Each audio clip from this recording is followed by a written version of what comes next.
Hey guys, welcome to Wednesday Wisdom. I'm just smelling a little of my Palo, some of it that's already burned. I'm going to burn a little bit real quick. I hope everyone's doing nicely. I hope everyone's day is going well. I hope you're having a nice Wednesday thus far. I'm going to talk to you guys a little bit today for our Wednesday Wisdom session. We're going to talk about fear. Fear is a big, I think fear I know, I don't think I know that fear, especially right now, given where we are. Hey, Kay, I was just on the phone with my friend Kay. If you're watching this replay, guys, follow Kay Moon. She's an amazing astrologer and awakened twin soul, great channeler of wisdom. And she and I were just having a discussion about some of this stuff. I'm not getting, of course, get into the details of personal discussions, but there are some things we touched on that I really felt I need to share with everyone that apply to all of us. And it really, the basis of all of this, guys, is fear. Okay. And it's rooted in, and it comes down to fear. So what do I mean by that? Well, just look at what we're going through as a world, as a planet right now with this COVID-19. There's so much fear circulating, and granted, sometimes fear will serve you. A lot of the fears are not unfounded. I think, unfortunately, there are things to be afraid of, right? However, your fear can only serve you to a certain extent. And then beyond that, you've got to have some other motivation, right? So that's the thing about motivations and emotions, passion. Those things can serve you, but what can keep you going when those things drop off? Because they're only going to carry you so far. And so what I want to talk about is with fear, where do your needs get met? And what does that mean? So here's the thing. I used to love the show and the movies that were made of Sex and the City, HBO show Sex and the City, really good show. In one of the episodes of Sex and the City, the main character, Carrie Bradshaw, was going through this whole process. She had moved in with her boyfriend, Aiden, and they're going through this whole process where she feels like her personal space is being invaded, right? She's just not satisfied because she's had to give up her single life to be in this relationship that's kind of sucky in certain ways, and she needs some quiet time. So at the end of the episode, she mentions to him how she's going to draw the curtains on her little bed and give herself some quiet time, and she just needs him to leave her alone for an hour and be quiet. He agrees. She draws the curtains, and it's quiet. And after about 2 minutes of silence, she goes out and checks on him and goes, "What are you doing?" Because she suddenly didn't like the silence, right? And so, hey, welcome. Hey, Marie, spiritual baddie. So the point of the episode, and she says this in the episode after she realizes once she got about 2 minutes of peace and quiet, that's not really what she wanted. What she wanted was for her needs to be respected. And so she says in the episode, that's the thing about needs. Once you get them met, you don't always need them anymore. A lot of times, guys, in relationship, and this goes to fear as well. It's not that you actually need that thing that you think you need. What you need is to feel validation. What you need is to feel important. What you need is to feel that your needs are being respected. Same thing applies to fear. The things that we're afraid of, or the things that we have resistance to, there's a reason we have resistance, but a lot of times we have to learn to deal with those things, or at least the underlying resistance to those things that we fear or are resistant to. Because if we don't, they're going to keep coming up. And the way this applies to wisdom on like a twin soul journey or a spiritual journey is, Kay and I were talking about people who have resistance to the idea that they're possibly not actually with a twin soul. There are people in the twin soul community who are literally resistant to the possibility that that person is not their twin soul. And the thing you guys need to realize, if that just describes you and you have resistance and you don't even want to face the possibility that someone you're calling your twin soul is not your twin soul, that's an issue, that's a resistance, and that's going to linger or become a bigger problem until it's dealt with, because that's revealing something within yourself. If you're so attached to the idea that another human being is your twin soul, then they're probably not, or then there's probably something that needs to be healed within you that's causing that. These things don't just go away. What you need to do in that case is deal with that fear. Why is there a fear lingering inside about the possibility that someone that you've identified as a twin soul may not be that? Why are you afraid of that? We have to deal with that fear. Why is that a fear for someone? Because that's what it is. If you're resistant and you go, no, I know. Listen, Jason, I know, capital K-N-O-W, this is my twin. I know. And the fact is, you don't know. We were talking about this, and the fact of the matter is, nobody knows. We are not God. We are not in creator source ball of energy with all wisdom and knowledge. We are not the Akashic records. At best, we access them when we're in our most pure, aligned states. None of us know. And if you are holding on to something like that, then there's a resistance there, or probably based in fear that you need to address, because here's what we know. Here's what we do know from experience. Anything that we have developed a fear or a resistance to is going to continue to come up in a repeating cycle, like on a loop, until it's dealt with. So if you're in a place where consciously you will not accept the possibility that someone could be a false twin or some other reason for coming into your life and having a beautiful impact on your life, changing you in beautiful ways, all of which don't need a label, and they are all beautiful things which in no way negate someone's unique, special, and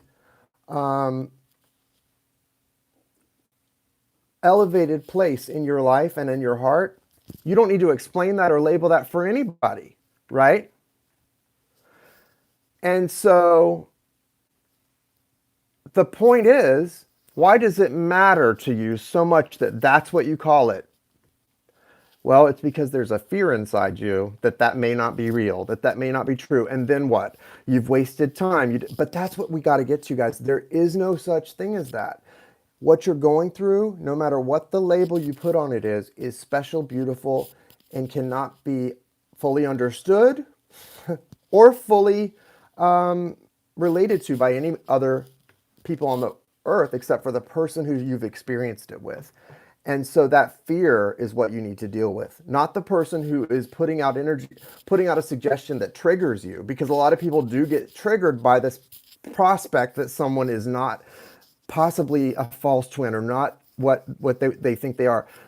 There are bullet points, and you can match all of the bullet points of a twin soul and still possibly, it doesn't mean that you know someone's a twin soul, but the root of this is, why does that bother? If that bothers you, that someone's saying they're not or they might not be, it's not about whether they might be or might not be. It's about the fear and the resistance attached to that. And so what I'm saying is, if you have a fear or a resistance attached to that, you're probably going to have to deal with that. Well, you're definitely going to have to deal with that at some point before it goes away. And it doesn't mean the person's got to, it doesn't mean, oh, well, if you're afraid, then they're not your twin soul. No, what it means though is you need to deal with whatever's causing you to fear that, because until you can be okay, unattached to the outcome, no expectations, detached from expectations, unattached to any outcome, and be okay with just you, party of one, just you, all alone on this planet, just you. Because in human form, the separation feels pretty real, right? And until you can be okay with that prospect and not have any codependent needs to label someone, whether they are that or not, until you can be okay with that, that issue is going to come back up. And it's actually going to be something that could stop you from coming into a union. So you want to address it. And you also want to know that part of that whole purpose of the resistance, part of it that coming up may just be that you need to get to a place of acceptance. It doesn't mean, like I said, that someone isn't what you want them to be. But if you can't accept that possibility, that's a problem. Maybe the whole point is, once you get to a place of acceptance, that issue would go away. The resistance goes away, and then that never comes up for you again. But in some level, you've got to address it and deal with it. Because if me saying someone may not be your twin soul triggers you and causes you to be defensive, that's not about what I'm saying or me. It's about something within you that's defensive and needing to label something. So I have really come to learn and experience that It's the same thing with once you get your needs met, you don't need them anymore. Same thing about fear. The thing you're fearing, once you deal with the fear, it doesn't even have to exist anymore. The fear could go away and the whole issue could go away once you've dealt with that fear or whatever that resistance is, right? So if you're resisting the possibility, and these are just examples. If you have a resistance within you that says this isn't your twin soul or there's some resistance inside, deal with the resistance and the fear, and that whole thing probably won't ever come up again for you.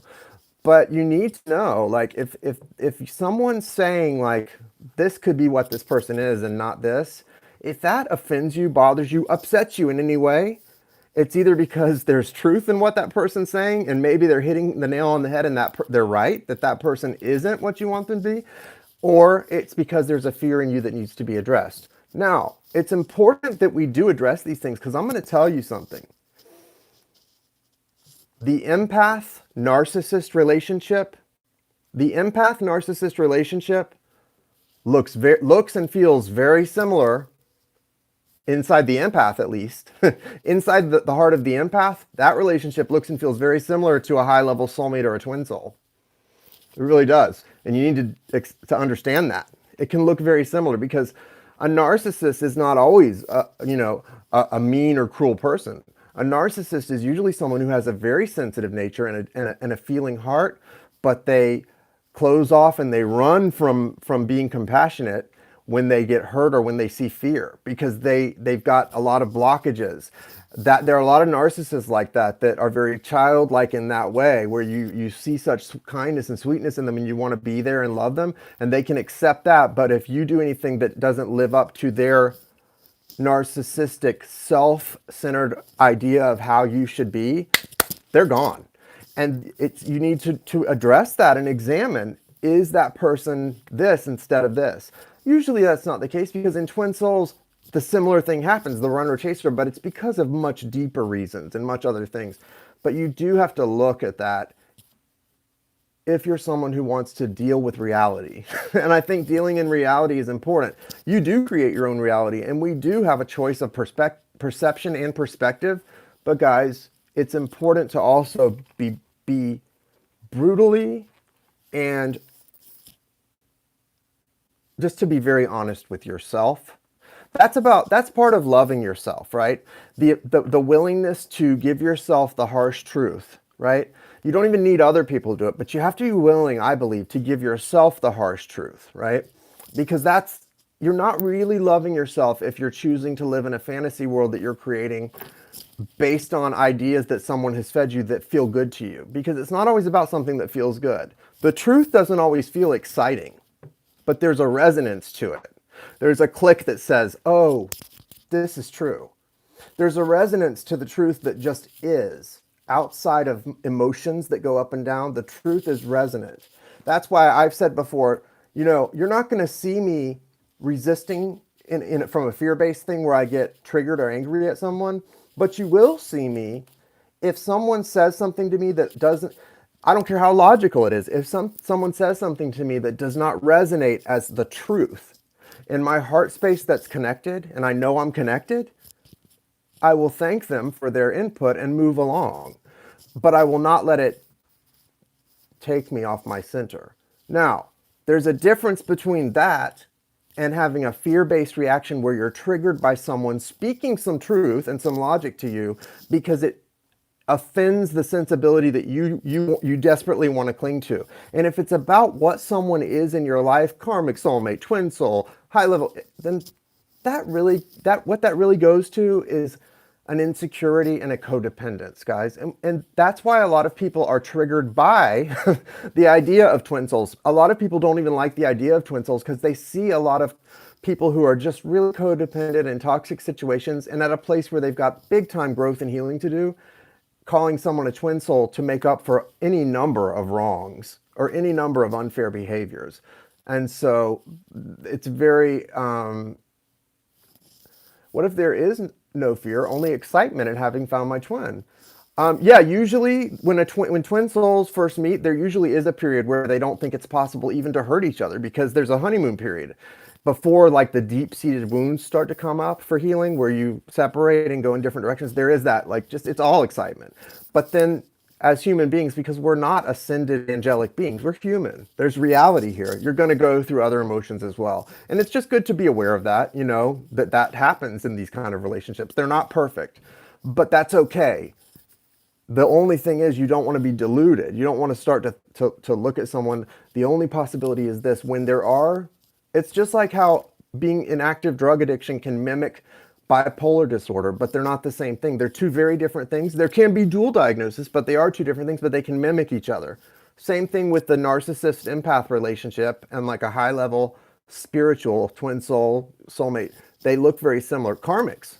Usually that does involve an empath and a narcissist, right? So it's important to know that it's not just choice A, that choice A, B, C, D, E, and F exist, and that they're all possibilities.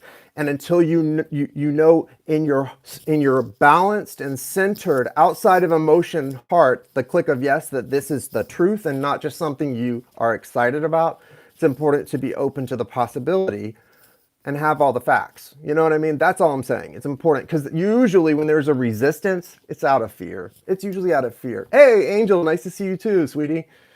Do they think about you if they're on your mind all the time? Well, usually, and that's not about a twin soul. Usually that's about anybody that you have a soul connection with, right? Like a soulmate or a strong spiritual connection.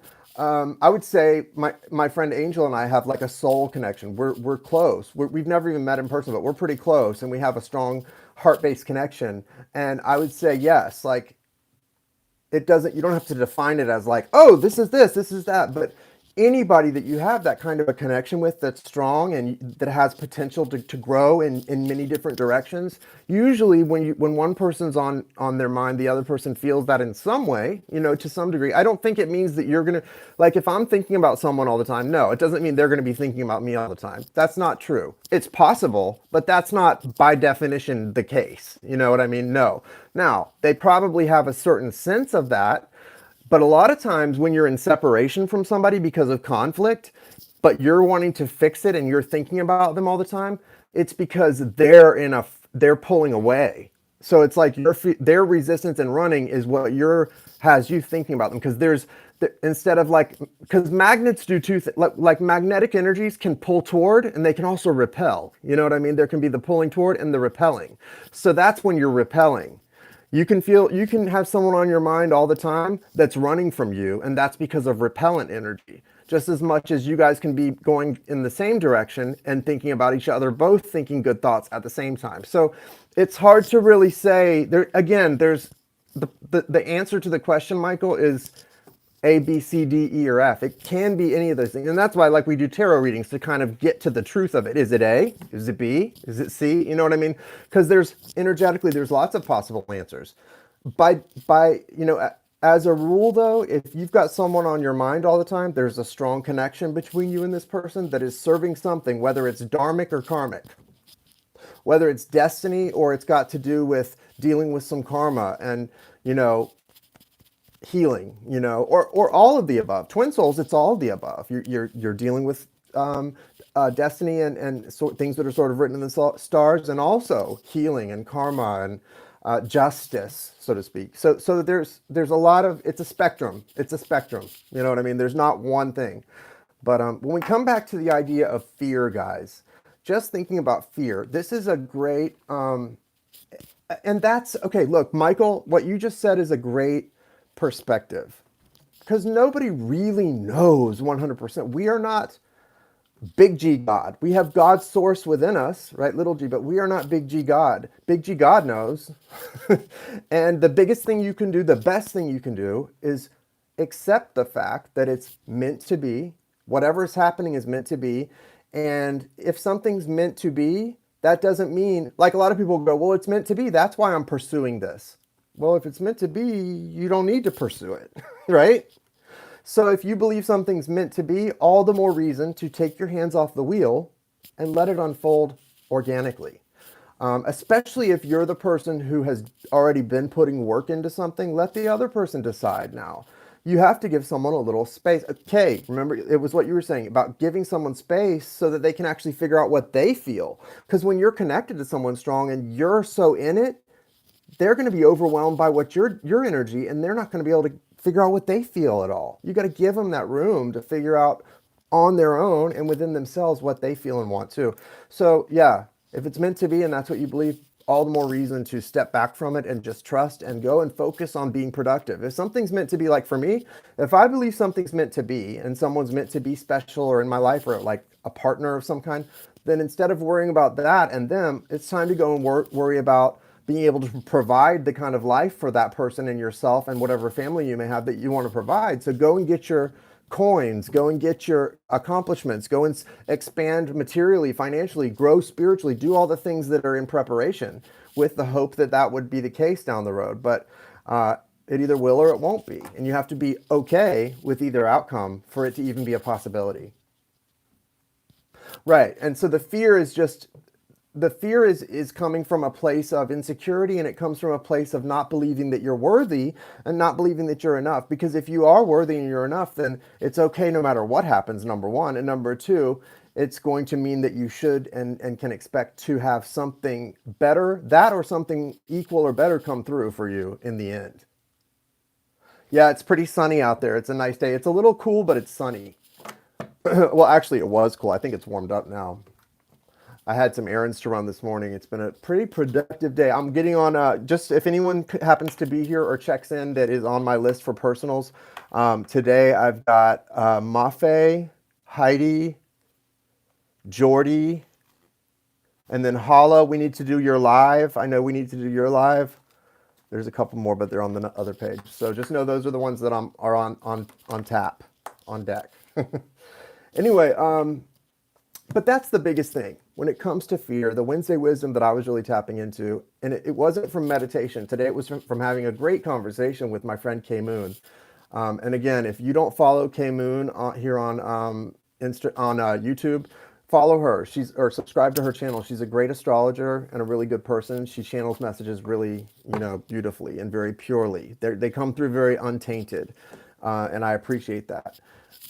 But she and I were having a nice conversation today and catching up as friends do.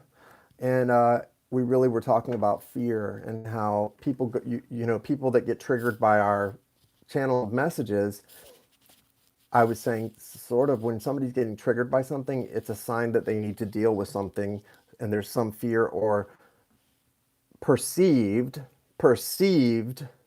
incompletion within them, right? Or unbalance that needs to be dealt with. So that's the biggest thing to remember about fear. The only kind of fear that would be useful in a sense that it's very real is like a primal fear that's to defend your life. But even that, in the sense of what's spiritual, is not real, because our physical lives only matter to a certain extent compared to what is real source energy. Energy doesn't ever die, right? It just changes. So from that perspective, is even primal fear necessary? Well, it's necessary if you feel like there's something you need and want to accomplish while in human form still, and you haven't done that yet, then yeah, primal fear would serve a big use, right? That it allows you to stay in your body, breathing and getting things done. But ultimately, even that type of fear really is not necessary, because if you were struck down and your primal fear never set in to protect you, you're not gone. You're just going into something new. Your energy is doing the next thing that it's supposed to do, to work for the higher good. Remember, always keep in mind, we are all part of a whole with a share in its purpose, right? We are part of a whole with a share in its purpose, a real share, a stake in its purpose that's beautiful and meaningful. And it's not more or less based on your perceived accomplishments or lack thereof, okay? You, by your very existence, the fact that you're listening to me and looking at me means you're here. And just by your very existence, you are so worthy of love, of kindness, of the pursuit of happiness, of dreaming bigger dreams than you're even dreaming on your biggest dreamy day. And knowing that those things can all come to pass if you have even this much belief and this much faith, okay? Just this much. You got to have a little bit. So, hey, Leah, nice to see you. I didn't see you come in, did I? Anyway, guys, that's it. We're at almost 30 minutes. I was going to say do 30 minutes today. We're at 24:46. So I'm going to wrap it up. I hope you guys have a lovely day. In fact, let's do one thing today before we wrap it. I'm going to do a power oracle card. I'm going to do a power oracle card for you guys. Nice to see you too. Thank you. Hope you're doing well. Hope your kids, tell your kids that I said, hey, I've met her kids on our live readings before. So she's got some really adorable little kids. Tell them I said hi. Uncle Ray of Light Tarot. All right. What's the power deck oracle message for those who stop in to check this message out?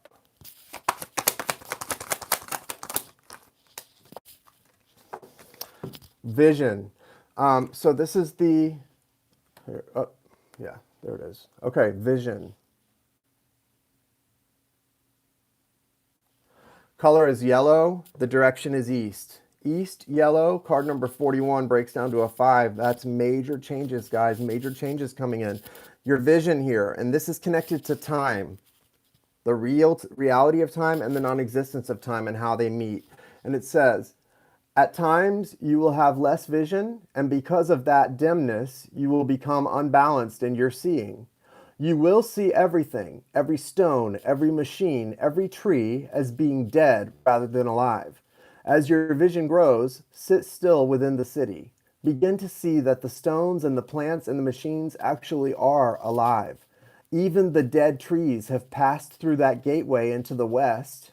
Their spirits carry the dreaming shield, or the configurations of the experiences of your life. Begin to see the life within every object. Begin to see the sacredness in all things, in their energy, their colors, their luminous forms, their shadow beings. Then you will become strong. See power all around you. It is you. When you do, you will have true vision. And that's a great little picture there of what you can use to sort of intuit this vision. I get a lot from this card and how there's vision, and you could see vision as being blocked off by the buildings and those stones, or you could also see the life that exists in those stones and in the things we perceive to be dead. All right, guys, so that's just a little bit of an interesting take on a power oracle card and how you can use everything for your good and the greater good, okay? It's all about your perception and your choice and your mindset. Right? Shifting your mindset into a positive place. And right now we all need to do that. Remember, health-wise, a lot of that is mind over matter. And also when it comes to the economy and pulling back in the recession that we're likely coming into, the part that's more dangerous than the recession is people's instinct to go within and to stop spending money and to buckle down. Don't let that thing fool you, because as we continue to let energy flow, let money flow in and out, and allow everything to flow, right? Even to reset in its flow, that's where the health continues to flow. So don't let yourself be fooled by the fear that is trying to take hold right now. It's an illusion, and it's not here to serve you, except in as much as you don't give it life. All right, guys? You guys have a great day, a great rest of your week. I will be live tonight. We're doing Hump Day Live. It's Hump Day readings tonight at 9 p.m., and we're going to have a good time. We always do. We're probably going to do the drawing. We had some St. Patrick's Day readings last night, and so I'm going to put those names in for the drawing, and then anyone else that wants to get in on the drawing, a free 30-minute and a free 1-hour reading. You can send $25 to the Cash App to get on the list to ask a question for the mini reads and to get in the drawing tonight. Or if you just want to get on the list to ask a question during the mini reads, send $20 to the Cash App. All right? All the information is listed in the description of this video. I'll see you guys later tonight. Have a great rest of your